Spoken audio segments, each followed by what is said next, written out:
Highclere Castle, world famous as the location for hit drama series Downton Abbey. Over centuries, it's played host to royalty, nobility, and celebrity. It holds unexpected secrets. This is a fairy tale castle with a real-life lord and lady, even a real-life butler. I think it's very important to maintain standards because once they disappear, they will never come back. This is the behind-the-scenes story of England's best-known country home.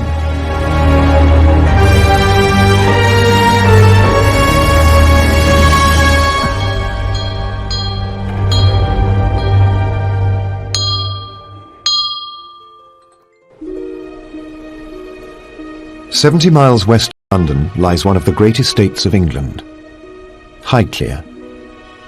A country house nestling in 5,000 acres. That's 5 times the size of New York's Central Park. Highclere is the location backdrop for the successful television period drama Downton Abbey.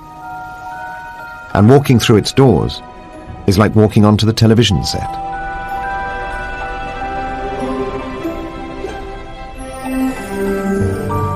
In reality, this is a 19th century trophy house, designed to show off inherited wealth, and far more than just a fictional creation. For Highclere is also a family home, for a real lord and lady. The Carnarvon family have lived here for 300 years. Their links with Highclere go back even further.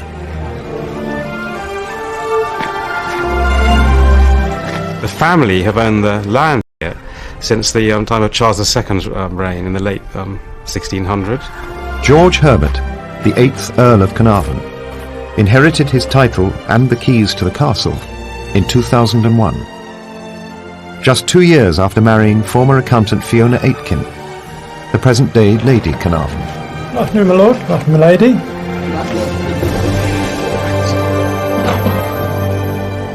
I met my husband at the end of '96. I first came in January '97. But you don't know when you turn up you're going to end up marrying. You're just a guest. And I came for a shooting party, and we then were together for a couple of years before we got married. Lady Carnarvon married into a classic English fairy tale life, complete with servants, because an estate like Highclere doesn't run itself. Oh, how wonderful. Dunk, actually, then I'd be really happy. Back in the castle's heyday, an army of 60 servants attended to the lord and lady's every whim. Thank you very much indeed. Today, there's around 20 full-time staff helping manage this historic estate. Our role is really is that we're long-term stewards of the estate for the next generation of the castle and the estate, leaving it for the future generations to enjoy, really. Highclere costs a cool $1 million a year to maintain. So cashing in on Downton's television fame is an invaluable boost to Lord and Lady Carnarvon's income. We really have to do our best to make the whole place earn its living and pay its way and add value where possible. And of course you can't really get any greater value added than finding Downton Abbey being shot at Highclere itself, which adds value in fact to all the enterprises here, in all honesty, because it's really put Highclere on the map. That map attracts 60,000 visitors a year. Most are Downton fanatics. So enthusiastic, and they turn up here and get so excited there's a real Earl and Countess. It's great. It's fantastic, and they've chosen to come here. It's been an extraordinary experience. Millions of television viewers now know and love every corner of Lord and Lady Carnarvon's home. Downton's scriptwriter Julian Fellowes is a friend of the family. He had Highclere in mind as he wrote the hit drama, with a starring role for rooms such as the elegant library. It's the setting for frequent meetings between the fictional Earl of Grantham and his equally fictitious butler. They discuss the fictitious running of their fictitious house. In reality, it was used in the late 19th century by the 4th Earl of Carnarvon as his withdrawing room.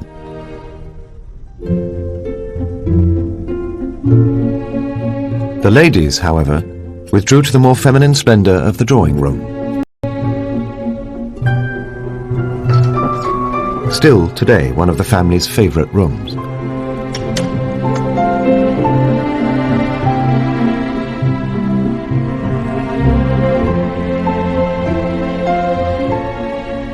We thoroughly enjoy using it today. We use it for drinks before dinner. It's my preferred choice because it's quite a girly room when you're dressed up and relaxing at the beginning of an evening, heaven. And Julian Emma Fellows, when they stay, they would also come down and join us for drinks here. And obviously in Downton Abbey as well, it's used by the supposed Grantham family, and Maggie Smith and Cora. Elizabeth McGovern sit here for their tete-a-tetes, or in the third series there seems to be a few tete-a-tetes between Shirley MacLaine and Maggie Smith. Paintings in the house have been passed down the generations as family heirlooms.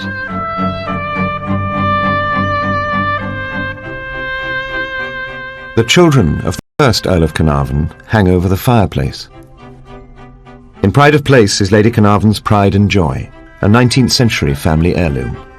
And I moved it here into the drawing room. It was jolly heavy and quite a kerfuffle. Got some professional piano movers in to do it, obviously, but it is wonderful. It's an original Steinway from 1895. It has a beautiful tone. Quite fun to put photographs on it, and some of the music here is my modern, very simple music. Some of it is much more complicated pieces, which were obviously played by predecessors here. The drawing room has changed little through the years. It and other rooms are perhaps the real stars of the Downton drama. It is a very beautiful house, and it seems to never fluffs its lines, does it, in Downton? It always looks great. And the cameramen find different shots of the library or the dining room, or the views, maybe from the tower or maybe up to the towers. It's amazing that your house somehow is being so much part of a story. I sometimes see views of the rooms from an angle that I don't normally appreciate. I think, hold on, where exactly is that? Where are they? Possessions the family have accumulated over centuries make this a television set like no other. Some books here slightly predate the television era. There are volumes from the 16th century. The grand staircase dates back 150 years, solid oak, taking a year to carve into shape. Much is irreplaceable, not least the leather wall coverings, brought back from Spain by the 3rd Earl in 1631, and coats of arms, from the first Earl to his modern-day descendant. The treasure trove list goes on and on and on, to the accompanying tick-tock of 37 historic clocks. Napoleon's 1795 desk vies for attention with the Baroque ceiling from the same era, and one of the world's greatest family picture albums.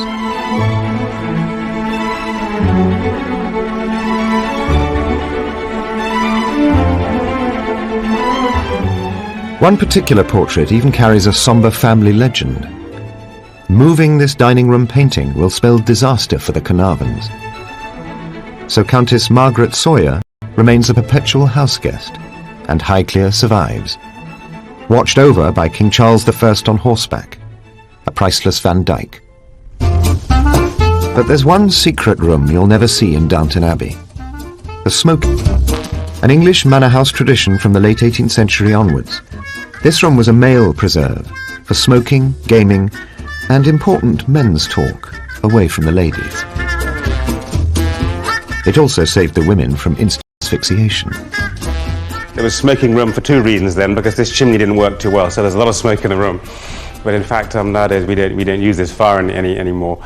And some of this room has been restored in some ways. It's one of my favourites though, is it has these absolutely beautiful paintings in it.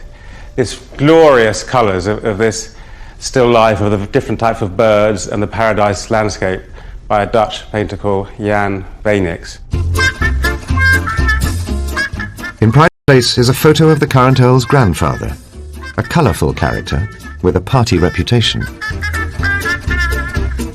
This is one of his wives, the famous dancer Tilly Loche. My grandfather, he loved this room, and he loved being in these leather chairs here. In fact, he spent much of his life around this part of the castle. Highclere may be a castle today, but once, like this.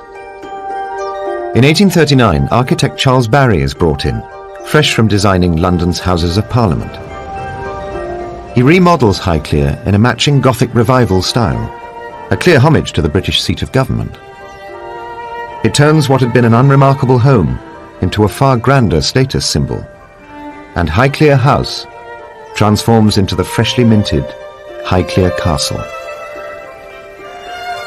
Even earlier, the Parklands too had their own makeover. The most fashionable landscape gardener of his age, Lancelot Capability Brown, swept away the earlier formal gardens. Instead, he opened up Highclere to the beauty of the English countryside, and a peculiarly English tradition of creating the oddest of ornamental buildings. These fanciful structures, known as follies, were designed by family member Robert Herbert, inspired by classical ruins during the Grand Tour of Europe, de rigueur for young bucks of his day. I'm really in so much in debt from Robert Herbert's vision in the 18th century. Without that kind of vision, we wouldn't be enjoying so much today. To the south of the castle, Heaven's Gate, built in 1737. A pillared temple called Jackdaw's Castle, built in 1743. And to the northeast, overlooking Dunsmuir Lake, the romantic but utterly pointless Temple of Diana. Everything about the sprawling The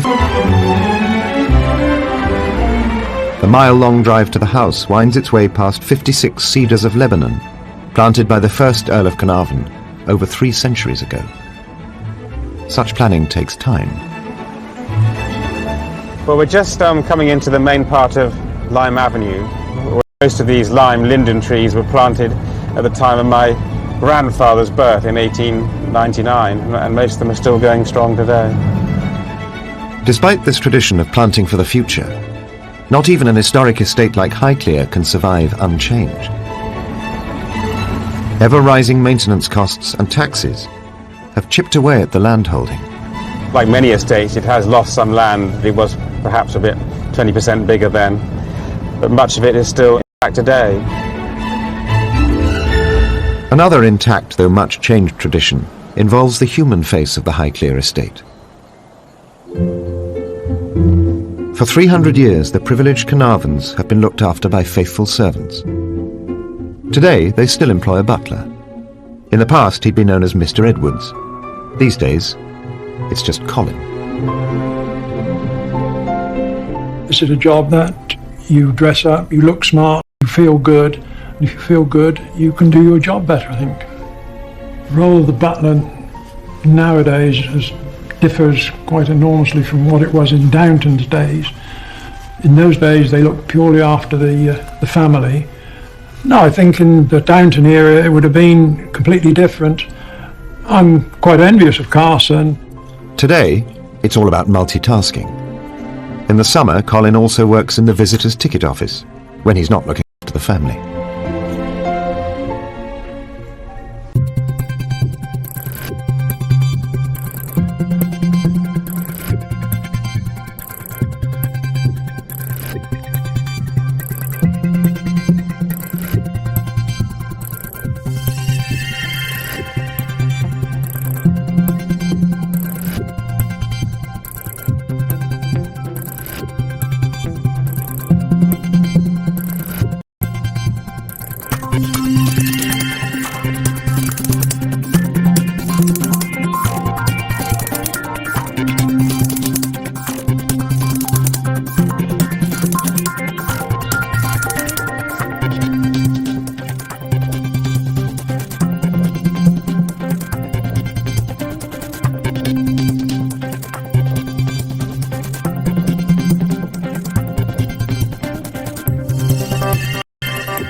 The Highclere butler's role may have changed over the years, but that doesn't stop Colin from ensuring standards remain.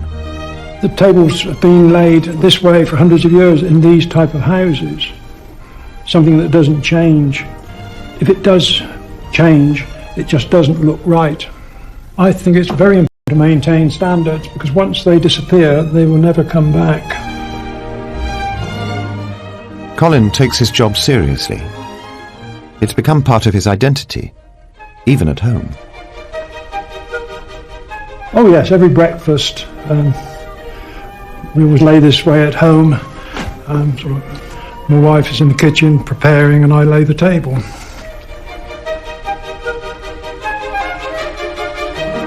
So how did Colin rate his Downton alter ego?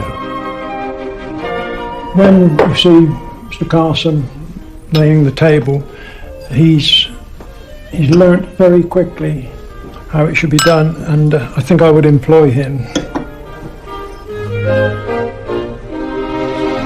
Just like the fictional Carson, Colin has to take care of a variety of VIP guests. The Queen, Prince Philip were regular visitors. Prince Harry's been here. Film stars. They're normal people. We treat them as everyone else. As an Earl, Lord Carnarvon is part of the British aristocracy, just one down from a Duke who holds pole position. The higher up the hierarchy, the more likely you are to have a royal visit. And that means you have to keep the house in good order, so that it's fit for a visit from the Queen. 2 floors alone, and 4 main stairwells. Housekeeping is a never-ending chore. Just cleaning and polishing all 356 pieces of this crystal chandelier takes 2 days. 100 years ago, the aristocrats that lived upstairs at Highclere were looked after by a host of staff who worked downstairs. Maids, butlers, valets, footmen, gardeners, gatekeepers and grooms all made sure that the castle ran like clockwork.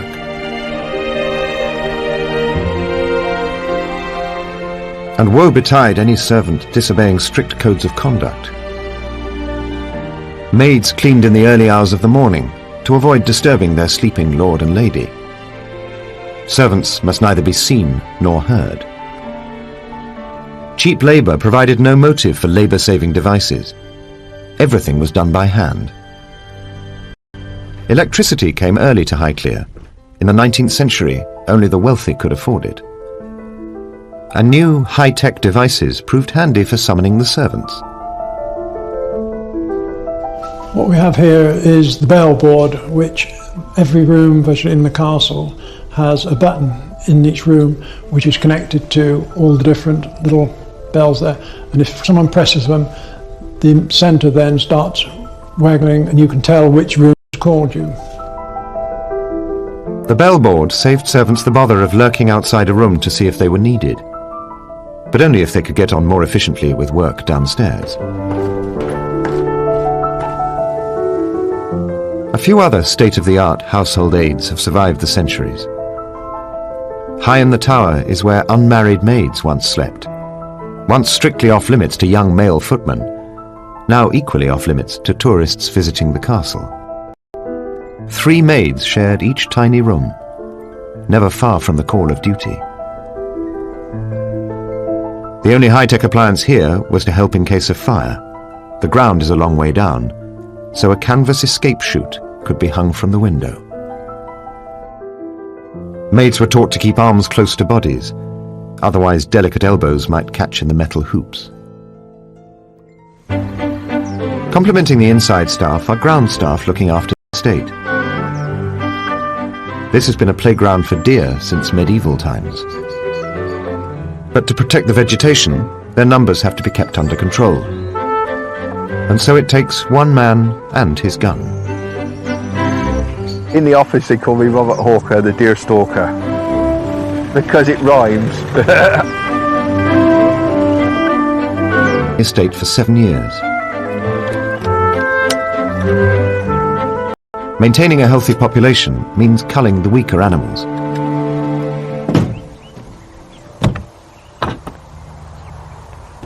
On the estate we have 3 species of deer. We have the muntjac, the roe and the fallow. They're such beautiful animals, and you know, my job here is just to make sure that they flourish. You've got to feel always, I believe, to be a true sportsman and be able to do this sort of thing, you've got to feel remorse for what you've just done. There's little hair there, tucked up under the rain. You've got to feel remorse for what you've done, otherwise you just become a killing machine. And you need to feel that. It's a lovely animal that we've culled. Just before dark, a lot of stuff moves in that last 15 minutes of daylight. That's when the possibilities go up higher for a shot. But maybe not this time. Robert didn't get to pull the trigger tonight. His deer have a lucky escape. Sunrise is a busy time for the estate gamekeepers. It's feeding time for the pheasants.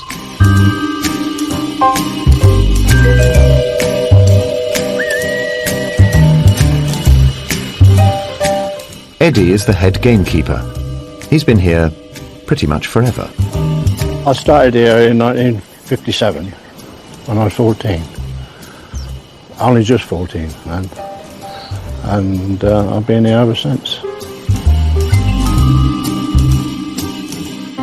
The gamekeeper's job is to love and care for his birds, so the wealthy can shoot them. In the early 1900s, the aristocracy did this on an industrial scale. Lavish 3-day shooting parties were opportunities for the lord of the manor to show off his wealth. And Highclere did that particularly well.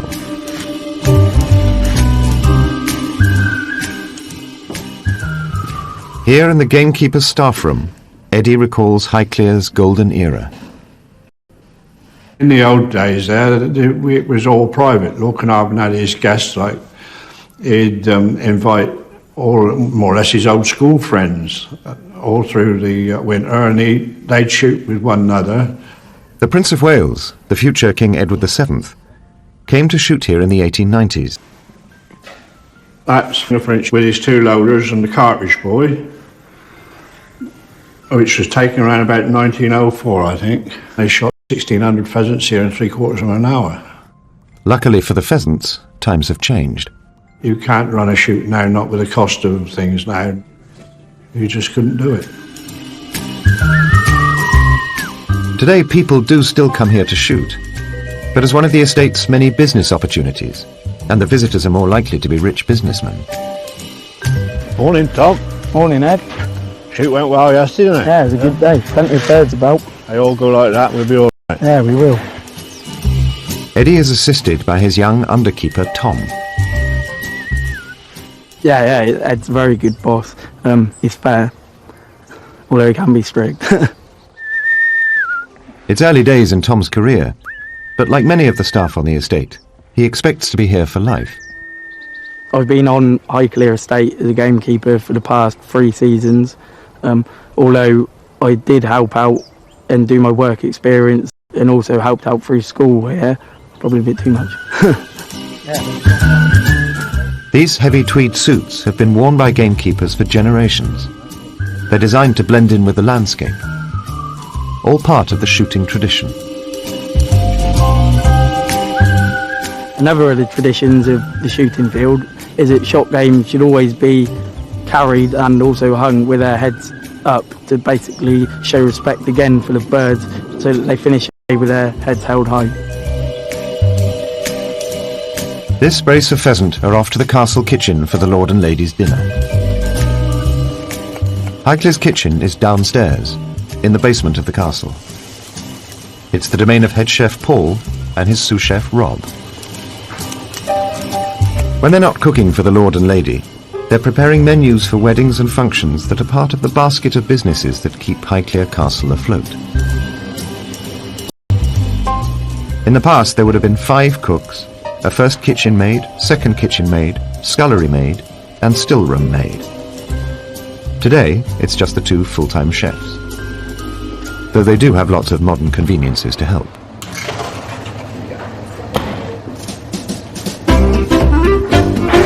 Morning, Paul.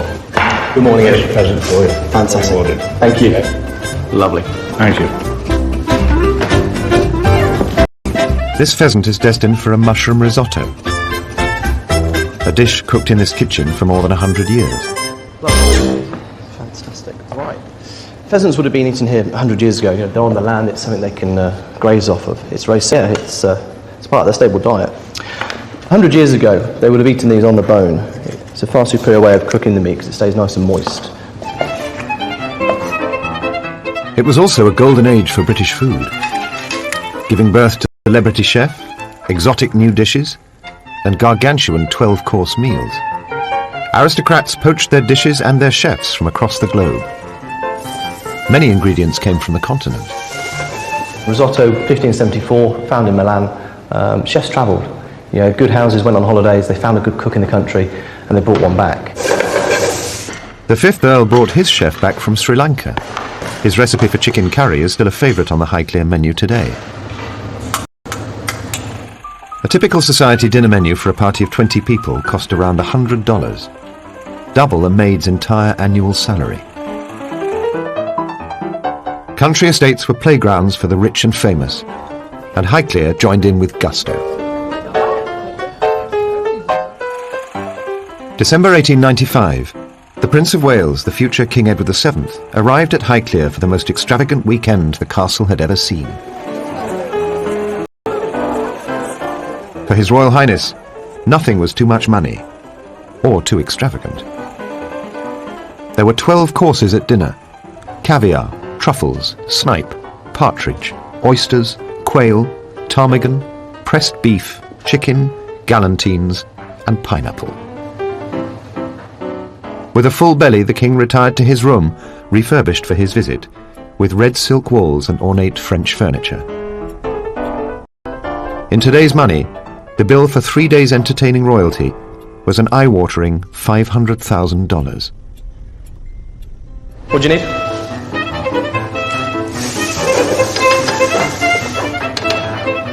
I think 100 years ago when Lord and Lady Carvin, or any lord or any lady in a house in England were entertaining, they wanted to be the best. They had to be the best. It was about being top of the tree and having the finest ingredients, being lobster, be it fillet of beef, be it venison. I think today, under Lord and Lady Carnarvon, we're a lot more cost aware. We are a business, we do need to make money, but the families still live well. And the current Lady Carnarvon is still very particular about the cooking. Lady Carnarvon and I have had many conversations over the apple charlotte recipe. It's something I love to make with brioche and golden delicious apples. However, I don't think Lady Carnarvon's nanny made it the same way, so we're still fighting to come up with the perfect recipe ready for Lady Carnarvon. Highclere is a spectacular house with a rich and exotic past. But the most extraordinary chapter in its 300-year-old history began in 1890, when the present Lord Carnarvon's 5th Earl ran up huge debts, and Highclere was facing potential ruin. But the Earl had a solution. He married a teenage heiress, Almina Wombwell, daughter of banking giant Alfred de Rothschild. 100 years ago, an extraordinary woman called Almina lived here. She was an heiress, and unlike the character Cora in Downton Abbey, she was an heiress with that wonderful thing called cash, and it was her own cash. It wasn't entailed, it wasn't tied up. She was a tremendously wealthy woman. As part of the marriage settlement, de Rothschild paid $200,000 to cover the Earl's debts and provided Almina with a dowry of $800,000. Almina's fabulous wealth ensured the flag continued to fly over Highclere, and her mark on the castle survives today. This is a silk wall covering here, which was given as a present to Lady Almina by her father, Alfred de Rothschild, just over 100 years ago now. And he gave her enough silk both for the wall covering and the curtains. In original form, it would have cost thousands of dollars. Nothing was too much for Almina, and her insatiable appetite for the good life. She loved wearing jewels and dancing. She was just barely 5 foot, very trim figure, loved the best clothes, the best jewels. Not only rich, but also the wife of an earl. Unsurprisingly, Almina was a popular society hostess. Her party seemed often to start at 10 o'clock at night when everyone would draw up, and the house was one of the first in the area to be electrified, to have electricity. And they would dance till 6 in the morning. Carnarvon might come downstairs and say a few words, and then he'd retreat back up to his sitting room and probably carry on reading or whatever else. In fact, Carnarvon was working on something big. Something so big that it would bring worldwide fame to Highclere. This was the Lord Carnarvon, who bankrolled the discovery and excavation of Tutankhamun's tomb. The story of how the Earl helped make such an extraordinary discovery began with his passion for automobiles. My great-grandfather was fascinated by the new technology of the early motor cars, the engines and designs, and he was one of the first people to import the really earliest cars.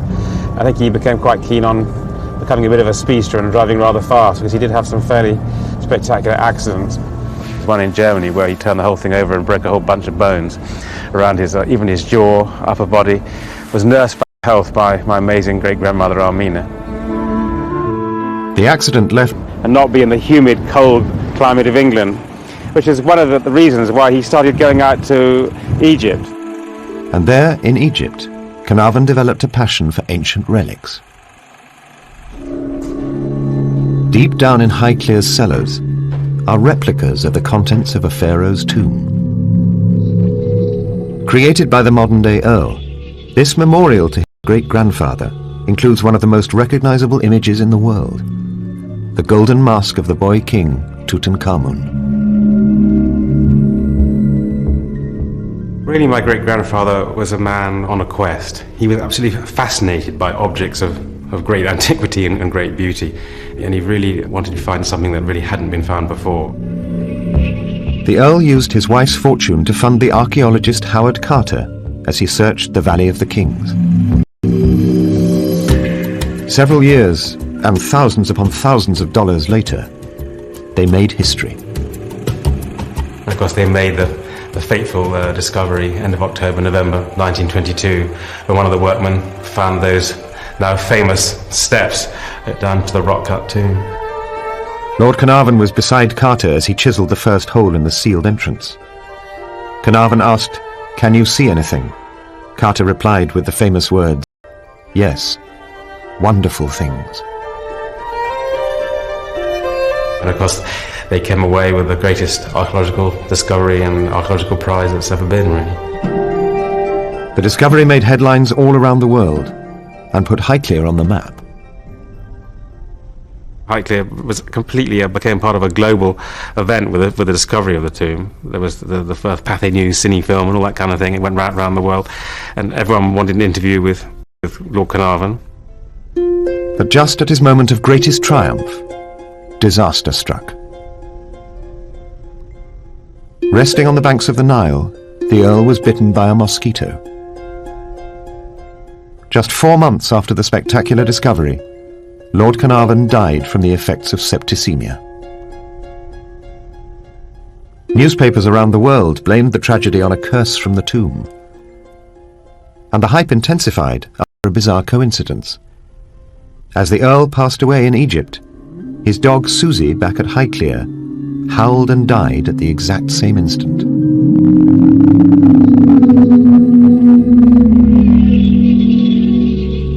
The current Earl celebrates his great-grandfather's discovery with these reproductions in the basement.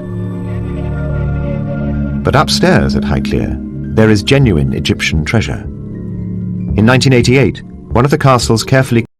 One of the really fascinating secrets of the smoking room are these extraordinary cupboards hidden here between the drawing room behind me and the smoking room, which, during my grandfather's life, lay undisturbed and undiscovered for some 62 years, and we never knew anything about it. And my grandfather was superstitious and never said anything. So after he died, my father and his butler, Robert Taylor, were looking at all the different things in the castle, and Robert says to my father, "Well, my lord, there might be some Egyptian stuff." And my father says, "Well, I don't believe that, there just can't be any." Took him here, and they pulled out the furniture apart and went in here, and there are these extraordinary objects. Unknown to us, after my great-grandfather died, Howard Carter had sent most of the collection of my great-grandfather, the wonderful Egyptian collection, to New York, to the Metropolitan Museum, but a few items he left at Highclere, and they were hidden in these cupboards. And you can still see today the old tobacco-type packets and tins with Cairo on them and that kind of thing, and jewellery boxes, little make-up pots from the time of the Lady Pharaoh Hatshepsut. They were all stored in this cupboard here, and the one on the other side as well. So these houses give up secrets in strange places, and we have a connection with 3,000 or 4,000 years into the past of ancient Egypt. But that connection is bittersweet, leading to the death of one of the family's most enterprising earls. So we're now en route, slowly heading up Beacon Hill to see the grave of my great-grandfather. And of course his grave lies at over 800 feet above sea level at the summit of Beacon Hill, which is an ancient Iron Age fort and has spectacular views in all directions. The earl's body was brought back from Egypt and laid to rest at this, the highest point on the Highclere estate.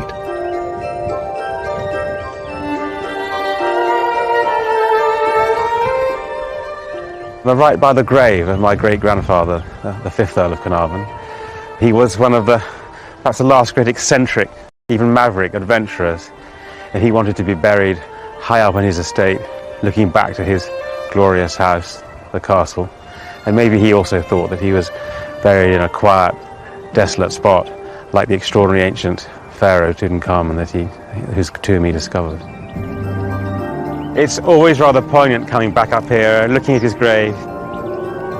It just makes one think of past ancestors and what they did, really.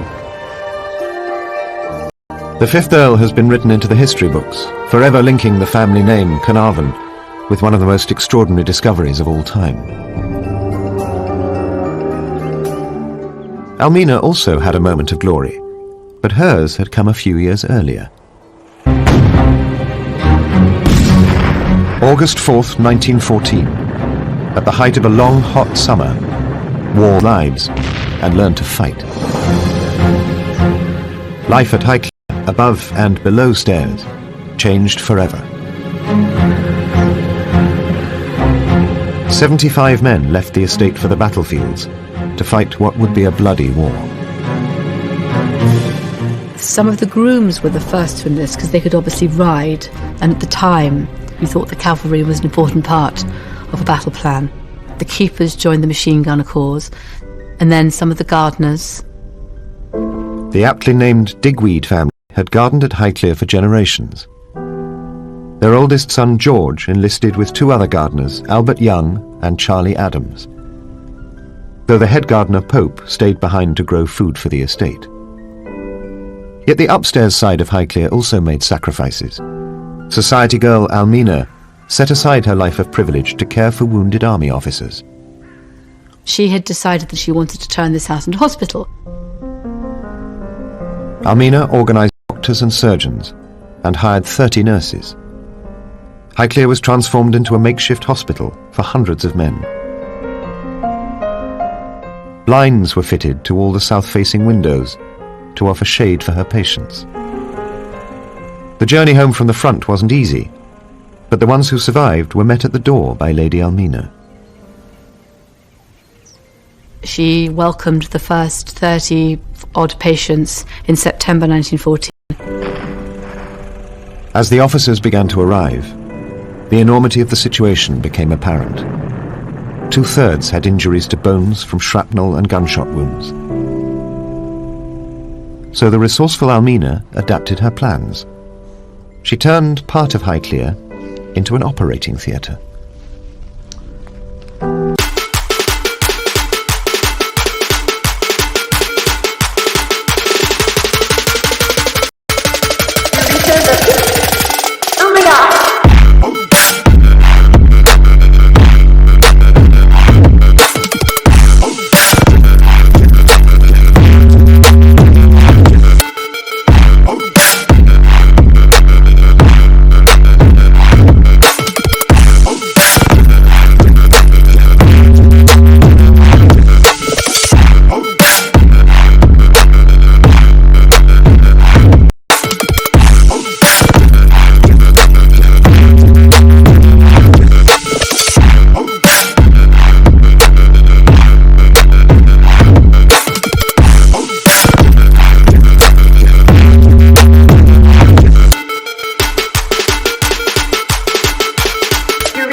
So this is Arundel bedroom, which is one of my favourite bedrooms to put guests in today, but 100 years ago was used by Almina as her operating theatre in the First World War. I imagine it's because it was near the stone staircase which could be used by the staff, and this was where apparently there used to be operations every Monday when the surgeons would come down by train from London. There was the orthopaedic injuries, the broken legs, the broken arms, the broken hands, which were sent back across the water to England. So many of them had not merely a bust leg or bullets in their calf, but also gangrene and dysentery. So Almina was faced with some quite tough cases. While the officers were convalescing, Almina spared no expense to make them comfortable. Silver service dinners were followed by cards in the library. Highclere was a haven for the wounded. In the archives are hundreds of letters from grateful patients and families, testimony to the work of Almina. I was indeed lucky to be sent to Highclere, and shall never forget all your kindness. I arrived feeling an awful wreck and so depressed that I didn't care whether I lived or died. But your sympathy for me and the fact that you stayed with me that first night worked a most wonderful cure. My heart feels too full for me to express the deep gratitude I feel for you for all you've done for me. Oh, I cannot tell you what a joy it is to be able to do so much already, and my heart feels too full for me to express the deep gratitude I feel to you. Some of the letters are moving because they're obviously written by a right-handed man in his left hand, learning to write from scratch because he'd lost his right hand. But she was an extraordinary woman. She had the money, and if she didn't have the money, she would still have on such a scale and just go for it. What a lot we owe to people who came before us. The war claimed millions of lives, wiping out entire estates and whole family lines. Half of the men sent off to war were dead, wounded or missing, including 13 men from Highclere. Among them, gardeners George Digweed and Charlie Adams were taken prisoner and died in captivity, while Albert Young was killed in action.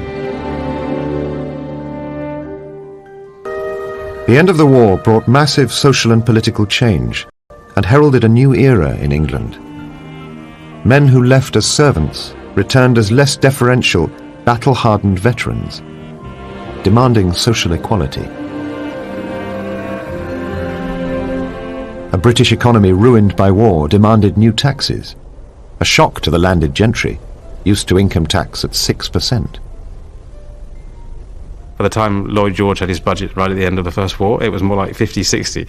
So we weren't really expecting these kind of things with the higher incomes, and a lot of them didn't prepare for it very well, and so they just kept spending money and they didn't think of it as tax.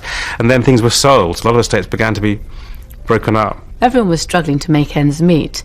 The New World, America, was where the money was, and art was being sold from this country to America to fund the gap and for the families in this country to pay their tax, because their revenue from land and farming was fallen off a cliff. There was very little. The landed gentry could no longer afford large numbers of servants, and a generation educated by war saw greater opportunities in factories, trade and cities. So many aristocratic families simply gave up. In the 1950s and 60s, many British country houses were demolished. Against all the odds, Highclere survived. The present Lord Carnarvon has taken on the challenge of preserving the best of the past. But it can be a daunting task. As Julian Fellowes has said in the Downton script, you don't want to be the Earl that lets the whole thing down and it all goes and collapses, and that's the thing that really sort of hangs over one a bit, because it's been discussed a number of times by Lord Grantham, and of course I feel sort of the same thing. Luckily, business is booming on the estate, and the Earl has been able to spend millions of dollars restoring the castle.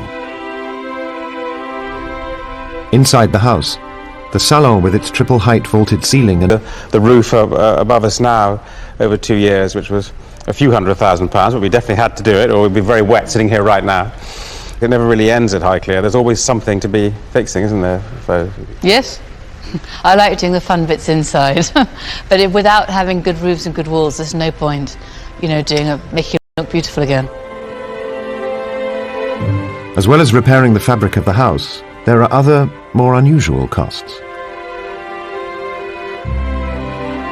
One man's folly is another man's maintenance project. Recently, all have been restored by the Earl. But everything we do here, whether it's fixing heritage buildings like follies or even roofs and walls, it's all really for the long term. It's not really a short term. To pay for the long term, Highclere has become a business, mixing old traditions with a new modern twist. The land around the castle is one of the last aristocrat-owned farming estates. The Highclere estate is around 5,000 acres. Quite a bit of it is actually grassland, rough pasture land like this downland we're on now, and also woodland.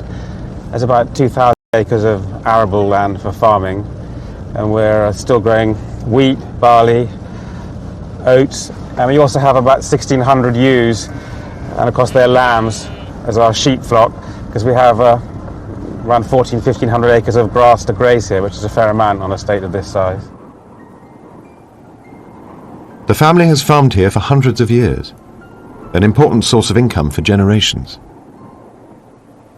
I think the basic tenets and skills of management of game and wildlife in general probably haven't changed so much.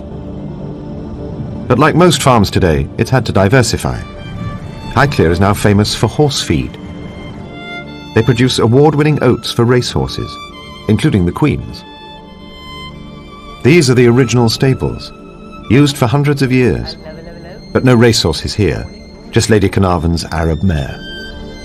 Back in Almina's time, there were quite a few grooms, a head groom and a head coachman, under grooms, stable boys to help. But today there is just one groom, Joe, to look after the animals. Hey, come on. Don't panic, Mrs. Mellon. It's all right. They're very gentle animals. It's amazing. They've carried us for so many years, haven't they? Across some fields and everywhere else. The car is such a recent invention, so they've been with us for thousands of years.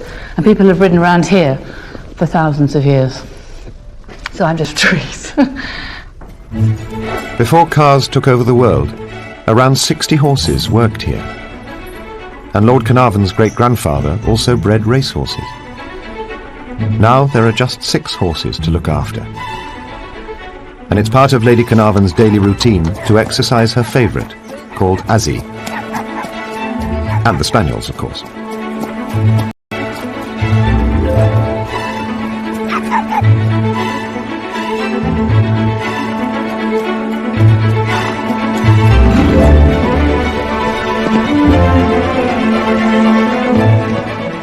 I love just riding through the park fields, because as you go and you look back, there's amazing views of the castle, and it was really designed for people to ride on horseback. It's very, very peaceful.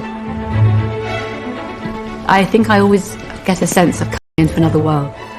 I think it's the landscape and the cedar trees.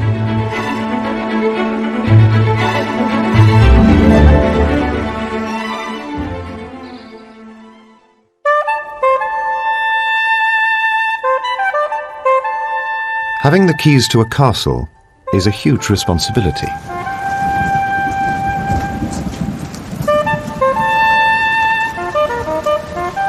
I think we'd just about be able to get it to a state where the worst of the really big repairs have been done.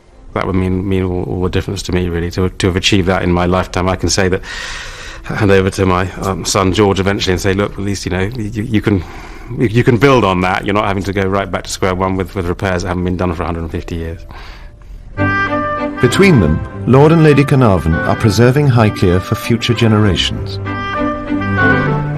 I see my role as I'm trying to support his endeavours to, not drop the baton, to keep this, to continue to live here and look after the landscape and the house and leave it in better nick than we inherited it, in a way that is relevant in today's world. But she's going to pick it up. She's thrilled. With its dedicated caretakers and newfound fame in Downton Abbey, Highclere Castle will remain one of the great estates of England for some time to come.